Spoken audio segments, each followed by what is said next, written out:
क्या फिर से बाजार में होने वाला है बड़ा स्कैम? क्या वापस से बाजार में देखने को मिल सकता है हर्षद मेहता जैसा बड़ा घोटाला? आरपीजी ग्रुप के चेयरमैन और मशहूर बिजनेसमैन हर्ष गोयनका ने शेयर बाजार में गड़बड़ी की आशंका जताई है। उन्होंने चेतावनी दी है कि इस गड़बड़ी की वजह से छोटे इन्वेस्टर्स को भारी नुकसान उठाना पड़ सकता है। हर्ष गोयनका ने सावधान किया है कि शेयर बाजार में जो तेजी देखी जा रही है वो हर्षद मेहता और केतन पारेख के दौर में जो बाजार में उठापटक हुई थी उनकी वापसी की वजह से हो सकती है। हर्ष गोयनका ने यह भी दावा किया है कि कोलकाता से ये गड़बड़ी की जा रही है और इसमें गुजराती और मारवाड़ी डीलर का ग्रुप काम कर रहा है।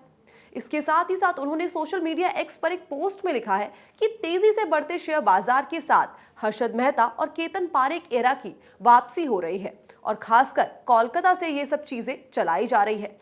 प्रमोटर्स प्रॉफिट एंट्री के जरिए मुनाफा बढ़ा रहे हैं और गुजराती मारवाड़ी डीलरों का ग्रुप स्टॉक की कीमतों को अनरियलिस्टिक लेवल पर लेके जा रहा है और इससे छोटे इन्वेस्टर्स को भारी नुकसान हो सकता है।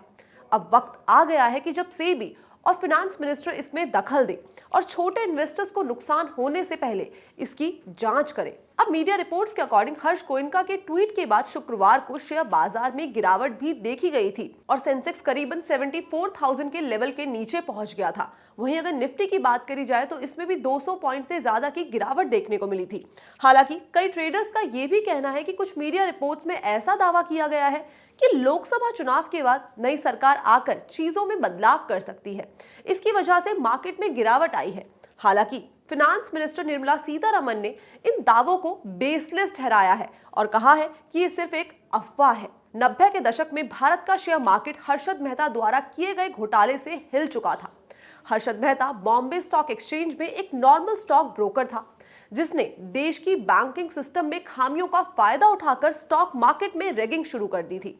हर्षद मेहता के चुनिंदा शेयर की कीमत को फर्जी तरीके से बढ़ा दिया था और उसके बाद इसके लिए सरकारी बैंकों से बैंक रिसीट के जरिए पैसा उठाया और उन शेयरों की कीमतें बढ़ाने के लिए इसका इस्तेमाल किया, जिससे लोगों में इन शेयरों की खरीदने की होड़ मच गई और इससे बॉम्बे स्टॉक एक्सचेंज में भारी ग्रोथ देखी गई।